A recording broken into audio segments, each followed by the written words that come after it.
Resume the recording. We should be good to go. Do you guys see the recording notice on your screen? You are being recorded. You know, what you say can and will be used against you. No, I'm just kidding. So good to see you guys. Happy Election Day. I hope you all had a chance to get out and vote and do your democratic duty. So we're going to talk about Nearpod today, some basics on Nearpod, as well as getting the add-on for Google Slides so easily, quickly create or reuse the stuff you've already got, some interactivity and some questions along with it. Again, I'll put the link to the slides in the chat one more time and remind me to put those back in at the end. But I will show you what we are going to a Nearpod presentation that has these same slides in it. But I just want to make sure you guys have those resources. So again, there's the slides, but let's get the Nearpod session going. So I'm actually going to stop my screen share for a moment. Actually, I'll share a different screen and just kind of change what's being shown there. And let me put so there's a link. If you want to just click on a link in the chat to jump right into Nearpod in the presentation, you can do that. It's there in the chat, or just head to join.nearpod.com and put in the code IRQ6B. Doesn't matter if it's uppercase, lowercase. Just need to do that, IRQ6B, and I'll do the same thing here so I know what you're in. Go. Keep allowing folks in. Okay, again, if you're just joining us, we've got a Nearpod session going to kind of show you the ins and outs and the basics of Nearpod. And I put a link in the chat so you can just jump right into it. Once you follow the link, or just go to join.nearpod.com and put in the code you see on my screen, IRQ6B. You don't need to keep the Zoom window up front as long as you can hear my voice and you've got the Nearpod window that you can see. I'll control the slides from there. So you just need to have that one window open and we'll do most of it from there. I need to put in a nickname on my other screen to make sure I can see what you guys are seeing. It's hard to type with my left hand. Join the lesson. Okay. And so let's see, close that up for a second. Let me advance to, there we go, join.nearpod.com. And again, the code is IRQ6B. I wish I could put the code in the slides, but I have to send the slides to Nearpod before I can start the lesson, before I get the code. So again, I'll just put that link in the chat real quick, and that should be a one-click, get you right in. All right, so let's see, we've got 9 in the Nearpod activity. We've got about 20 people in the chat, so I'll give you a couple more minutes to get. And we have folks still joining in.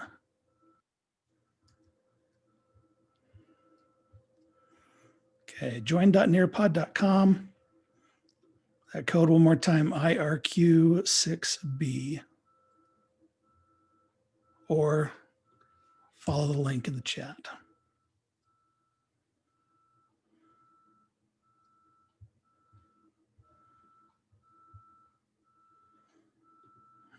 You still got 9. I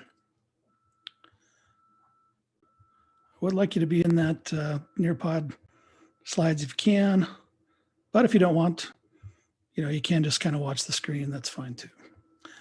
But I would like you to have some hands-on experience with the platform. IRQ6B.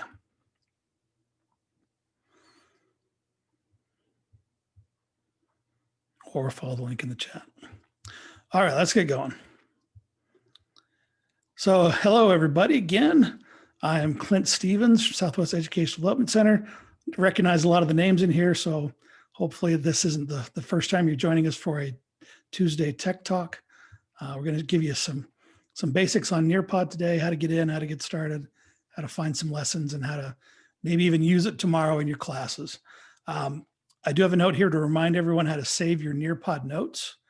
If you're looking at the Zoom window, I'm going to switch into student view to show you what you guys are seeing or should be seeing if you're in the activity. But on the upper right of the Nearpod window, you should see a little document icon with a pencil next to it.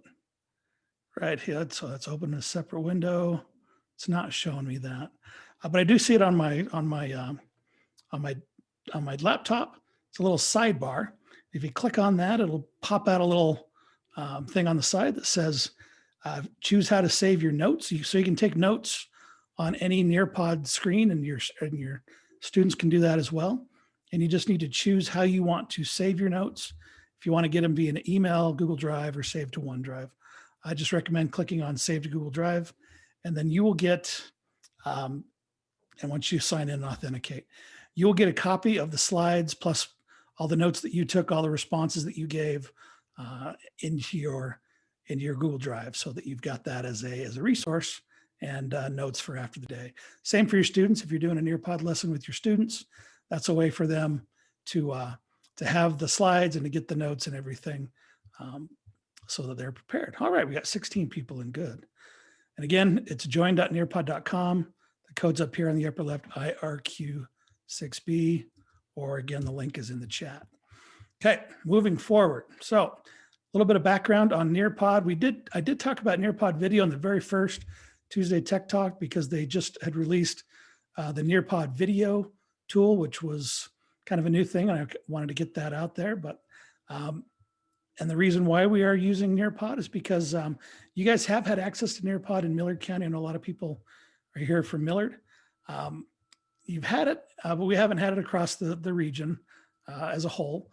But UEN has negotiated a 5-year statewide agreement with Nearpod for their platform and some of their add-on libraries, so some extra content and things like that. It's an exclusive discounted license for K-12 schools, and every region in the district has already signed up for this program or soon will be in place. Some charter schools still need to get enrolled, but the good news is if you sign up for a free account on nearpod.com, and we'll have some, I'll give you an opportunity at the end to jump into Nearpod, take a look at some of the libraries they have there, try to find a lesson for something that you could use, this week with your students if you'd like. But if you do sign up for a free account, or if you haven't used it before, log in with your Google account. As soon as your district or your charter school is onboarded with Nearpod, you'll be upgraded to have the full license and access to all the learning libraries and things that are available through the Utah contract. You will normally just head to nearpod.com/login and click the login with Google button. But again, I'll give you time for that at the end, and we can answer questions and things like that on how to get in and how to find lessons. Okay.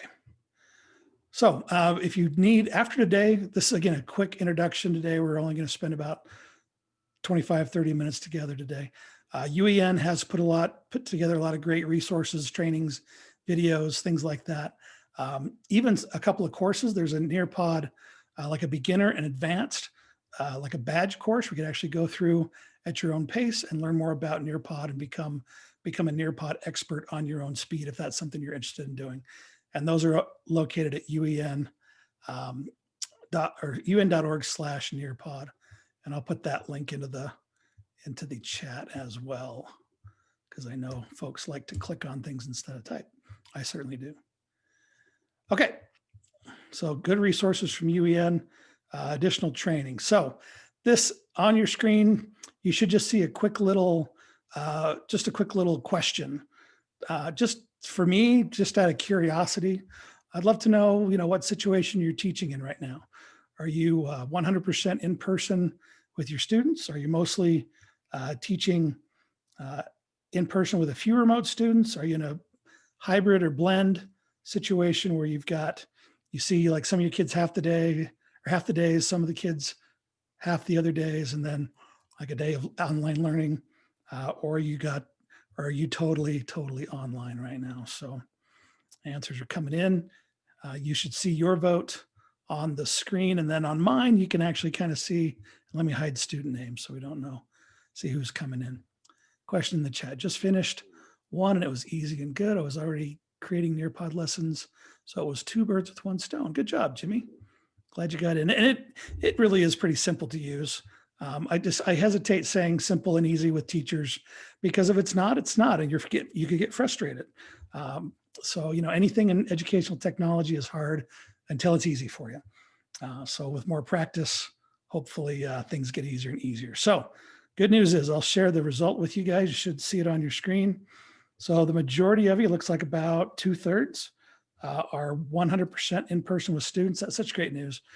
When they said that schools were going to, open up again, and I was concerned. I thought, but kids are in a good situation. It's a controlled environment with proper, hygiene and masks and procedures and stuff like that. We really can have a safe place for kids to come and learn every day. 22% say they're mostly teaching in person with just a few remote students. And nope, they said nobody was all or remote. So that's good. That's great news. I appreciate the interaction with that. Okay, so what is Nearpod? I've got a little video and I've incorporated some questions. So I've used the Nearpod video tool to actually embed some questions right within the video. I did a little testing. I was going to have the video play on your side only. I did, to be honest, I ran into a couple of issues with viewing the questions. Since I'm in a teacher-led presentation, it actually didn't show the questions to everybody until I chose to show the questions. And so I'm going to, when I switch over to this next slide, I get the option to say, where would you like to play this video? On all devices or on this device only, which means the teacher device. I won't apply that for the rest of the lesson, but I want to make sure that I do it on this device so that you guys will watch the video on my screen, and then I'll stop it for you to ask questions on your Nearpod window. I hope that's not too confusing. So if you are watching your Nearpod window, as soon as I say this device only, you'll get a little notification that says, hey, eyes up front, which means switch over to your Zoom window to watch the video. Here we go. Introducing Nearpod. With Nearpod, is the audio coming through? Thumbs up. You guys hearing that? Okay, cool. Want to make sure. Here we go. Pod, you can make every lesson interactive. Launch lessons your students can't wait to join with collaborative, engaging activities like virtual reality, simulations, and gamified quizzes. As the teacher, you'll always know where your students are with Nearpod's formative assessments, including polls, open-ended questions, draw-its, and more. Okay, here's the first question. You should see the question on your screen. And I'm going to switch over to student view so you can't see the answers yet. So the question for you guys is, what type of formative assessment is not available with Nearpod? Okay, and we won't be able to see it on here, but so answer the question on your side. Multiple choice, open-ended. So the question is, which type is not available in a Nearpod lesson? Multiple choice, open-ended, portfolios, draw-its, and poll questions. So go ahead and make your answer and click submit until you see a little got it on your screen. And then I'll switch back over to teacher view and we'll see how we did. You didn't, I warned you, but you didn't know you'd have to like pay attention to the video now. Okay, switch back to teacher view and let's see how we're doing. Okay, well done. So portfolios is, oh, Jimmy, so yeah, we're kind of switching windows back and forth. Jimmy, there is a, if you have the Nearpod lesson open, the question will be on the Nearpod window, not in the Zoom window. So we're watching the video in the Zoom window, answering the questions in the Nearpod video. Apologize for that confusion. Well done. So most everyone agreed that portfolios. So again, the Nearpod lessons are quick little short assessments. So you can ask multiple choice questions. Yeah, just said eyes up front. I should have the question on there now, Jimmy. Don't know if you switch back to the Nearpod window.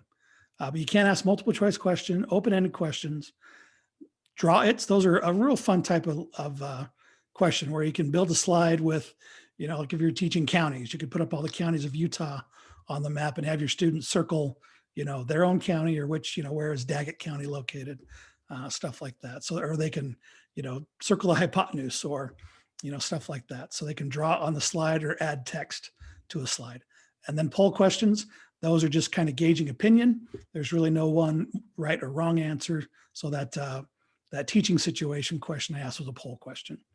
But you cannot, there really isn't a portfolio tool within Nearpod. Okay, so now here we go. Eyes back on your, I'm gonna hit play and the video will show up here if you're looking at the Zoom window.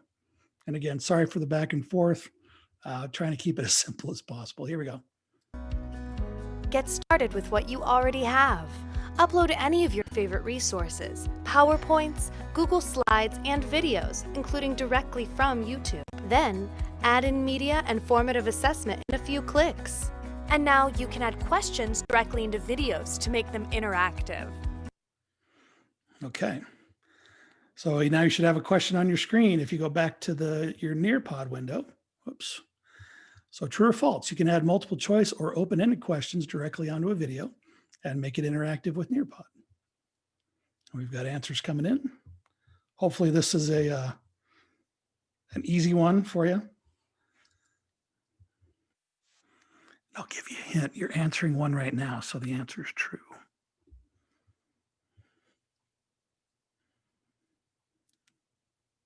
Very good. All right, so we got the answers coming in. There's always usually like a contrarian where they put in the wrong answer just to have fun. With all these stuff, I can share out the correct answers with the class. So those will show up on, you'll see the answer on your screen. I can also share out the results with everybody else. So, all right, so that was a multiple choice question. Okay, the next one you're gonna have to kind of listen a little bit for. So one more, these are about the different ways you can present a Nearpod lesson with your students. Here we go. Get started even faster with our library of pre-made lessons and videos, built in partnership with some of your favorite brands. You can use them as is or customize to meet the unique needs of your students. Once you're ready to launch your lesson, choose from 3 teaching modes. In live participation mode, you control the pace and students participate on their devices, either in person or remotely with web conferencing. In student-paced mode, students move through and participate on their own, whether they're working from home or in class working in centers, stations, or groups. With front-of-class mode, you can use Nearpod without student devices and facilitate collaborative discussions. Okay, so of the 3 presentation modes, which one allows students to move through and participate on their own, whether they are working from home or in a class, working in centers, stations, or groups?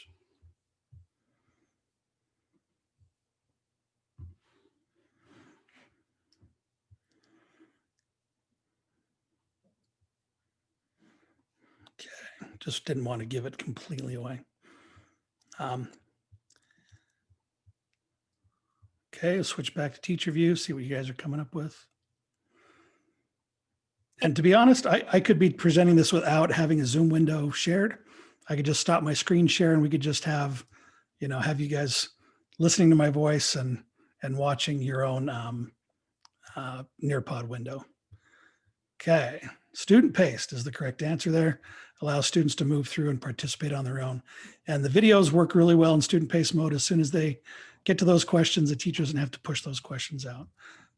Just student-paced is a good thing for remediation, for kind of to challenge some students, because we'll see that there's lots of pre-built content out there. So if you get students that are wanting to go ahead, there's extra stuff that you can push their way and get them to reach a little bit higher. Imagine what you can do with Nearpod. Your students will love lessons that combine engaging media with collaborative ways for them to show off how much they've learned. You'll love unlocking student understanding in real time and having reports to inform the next day's instruction. You'll wonder how you taught without it. Learn more and get started for free at nearpod.com. Okay, so you're not just giving questions to give questions.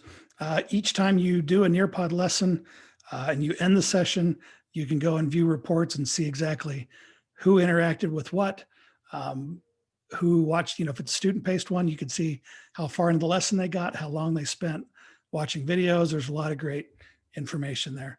On the formative assessment questions, you can see how your class did and know if you need to go back and reteach or not. And you don't have to start from scratch. It's kind of one of the real big advantages. We have had a tool called Pear Deck that's very similar that allowed you to put some interactivity and formative assessments within a Google slideshow. But there was no real library of pre-built content. And I know you guys are working your guts out and trying to accommodate, and provide online resources for a lot of students right now. And so Nearpod's there to help with that.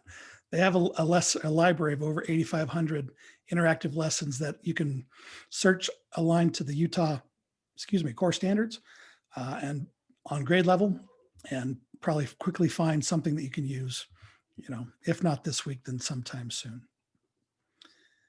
And again, if we do have to switch, hopefully we don't, but if we do need to switch to distance learning or hybrid, Nearpod will work wherever, wherever students have a web browser, they can access your content, they can view the videos, as long as they have at least a little bit of bandwidth if you're using video. But if you're not using video, this really low bandwidth solution for your kids. And again, it'll work if they're in class with you on their screens, it'll work if they're home, or even if you've got students in both locations, you can have everyone in the same lesson at the same time, interacting with the same questions, which is tough to do and a great tool to be able to do that. And again, there are 3 ways you can share your lessons. Live participation, so that's the mode that we're in, where I am driving the slides. Whatever slide I'm on, you see it on your screen. If there's questions there, whatever, I control the pace. You can set up lessons or have students go through on their own pace, where they can take their time, watch a video, rewatch a video, and go through their own speed. Works well if they're at home or if you've got them working in a center within your class. And then this new mode, front of class view, you don't really need a projector or anything. You can use without student devices, project your lesson or video and facilitate a collaborative discussion that way. So 3 ways you can push that out. And again, I mentioned that Nearpod does have a big library of over 8,500 pre-made lessons, but with the Utah license, we get access to 3 additional libraries. The Digital Citizenship and Literacy Library that allows you to share, lessons when you need to, at the time it's appropriate. If you have an issue, with plagiarism or with, citing sources or, bullying or things like that, you can pull up a lesson and do, an age-appropriate lesson right away with your students. And they're based on the common sense education content. Great things there. There's a library of college and career exploration, over 300 ready to teach lessons on for district-wide implementation and supporting the whole child. And then social emotional learning, so important right now to make sure that, kids are staying healthy and happy and not getting burned out, and, they can actually come to school prepared to learn, make sure that they're safe beyond, during and beyond school. So those libraries you'll have access to. And that's as soon as your district gets onboarded. So most of you should have it already. If not, they'll come as soon as we get your district online with them. One more nice thing about it at Nearpod, your students don't need another login. To join, you saw how to join a session. All you need to do is go to join.nearpod.com and put in that 5-digit access code that each session is provided for you by. If you use Canvas, if you've got students in Canvas, it's even easier. There's a great plugin, an LTI, that I can help you get set up with Nearpod so that you can, if a student logs into it, you can make a Nearpod activity and assignment, and you can see when students go into the assignment, they can jump right into the Nearpod. They don't need to go to another site. They don't need a username and password. They can authenticate with their Google, with their Canvas credentials, and you even get to see their what they do and their score and everything in the SpeedGrader. So it's a great integration, and again, just keeps students right there within Canvas. Maybe that's something we'll maybe look at a little bit closer in another Tuesday Tech Talks. No time for it today. I'm running out of time. So I'll do this real quickly as a live demonstration, but there is a Google Slides add-on that you can use with Nearpod. So you build all your slides in Google Slides. You can add in activities and interactivity with Nearpod. And then you just go to Nearpod to present your lesson.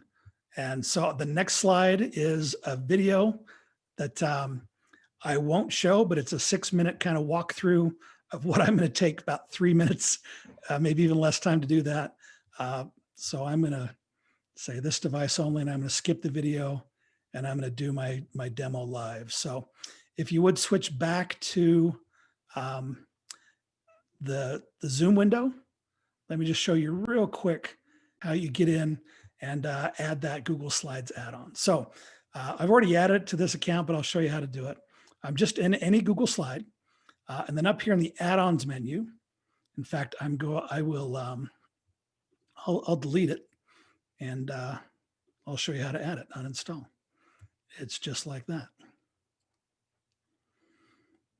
So open up a Google slide deck, anyone, and then under the add-ons menu, you'll go to add or add-ons, get add-ons, and the Pear Deck, or sorry, the Nearpod one should be one that comes up by default. If not, you just do a quick search for Near, and it'll show up there.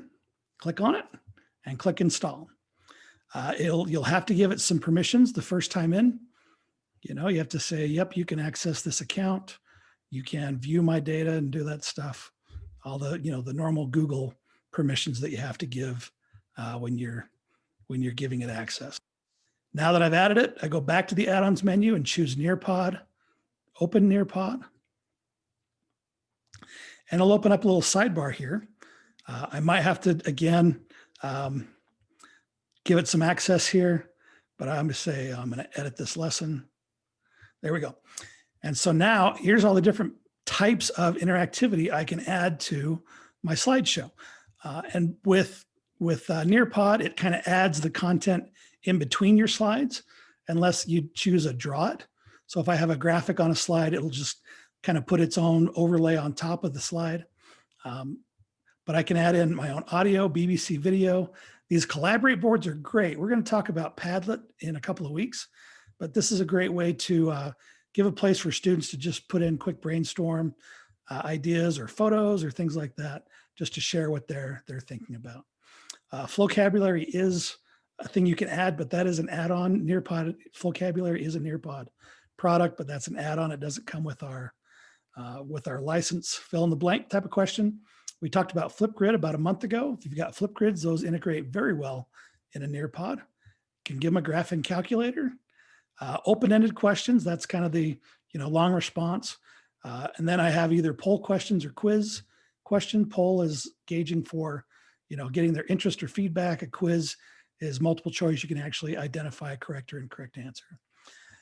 And some others, this time to climb, we'll look at next week. It's kind of its own little kind of a quizzes or Kahoot kind of a tool that's built within Nearpod. And then video content and web content. So if you want to send your students out to a web page, you just put a link in there. If you want to embed a video like the ones that I've added, you would go down that path. And so you just add in the slides you want. And then when you're done, you say save and go to Nearpod. And then you will be able to, it'll start to look like this. And let's see, I'm going to end that session. Yes, please end it. I'm running out of time. I'm talking too much today. And so I'll have my Nearpod library there where I can save the changes to that project. Yes, please. Thank you. Oh, I can't get to the window now. Okay, that one, go. Give it permission. Always got to do the permissions. Maybe I shouldn't have disabled it and re-enabled it. Okay, and then, so those are my own lessons. If I want to go and search the Nearpod library, it's over here on the left. And I can see I can search for lessons or videos in a, go down here to Utah, choose Utah. And if I want to do math, I'm an old science teacher, so I usually default back to the science, go to high school. And here we go. So I've got a bunch of lessons on high school science, molarity, chemistry, genetics, all kinds of great lessons there. If I want to take a look at experimental variables, let's look at that one real quick, preview it. And then I can go through and look at that slideshow if it's something that I want to use. I can just click add to my library, and from there I can modify it, add questions to it, take parts out, and just use it from there. I'll choose add to my library, and then it'll be there, ready to go. Okay, so let me go back to my slideshow. I know we're running out of time here. Let me make sure, let me give you the role. So if you guys need to sign that and get out of here, I understand. Jimmy, I see that. I'll just stick around when we're done and I'll answer that question for you. There's the link to the role in the chat. But if you do have any questions, I know that was a quick introduction. Feel free to open up your mics and ask any questions that you may have. And then also I will put in a link to the Nearpod login. Actually, I'll put in a link to the archive first. So if you missed today, or if you want to go back and look at other lessons that we've done, that's at bit.ly/SEDC, capital T, capital T, capital T archive. That's my YouTube playlist. And then if you want to go back and look at another, oops, I'm just sending that to Jimmy privately. Sorry about that. There's the Nearpod login. And to paste here. That's the YouTube archive there. So make sure you sign the role, know how to get to the archives. If you want to log in with your school, log in and take a look at what's available for you in Nearpod and ask some questions. I'm happy to hang around for a couple of minutes and answer whatever questions you might have. I'll end this session here. And Clint, how do I sign the role? I don't know where to do that. so open up the chat, and I put a big long Google Docs form link in the chat, and I'll drop it in there again to make sure that you guys have access to it. Let me see. Let me stop my screen share so it's less confusing and there's less going on here. Okay. Yeah. Oh, I did. Sorry. Yep.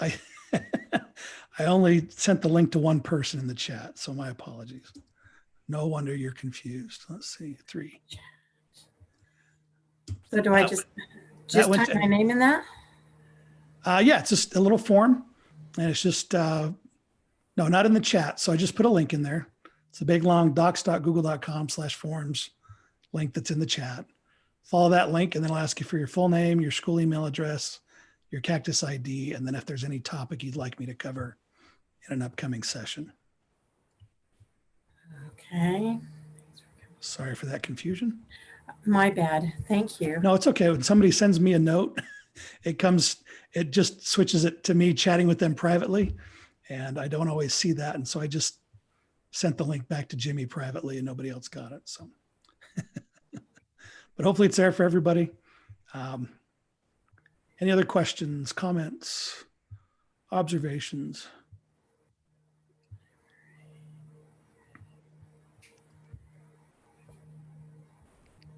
And I'll have this video posted by before 5 o'clock today. So if you've got folks that want to go back and take a look at it again, you can do that. And I will have this into Midas by tomorrow. Hopefully, probably. But if you don't have any questions, that's all I have. Appreciate you guys joining in. Hang on just one second. Okay. 31878. If you don't know your Cactus ID, if you've been to one of these before, I'm kind of tracking all of your Cactus ID numbers. So if you don't have it right offhand. I just found it, 878. Okay. Okay. Thanks for coming. Thank you so much. Yep. Let me pause the recording.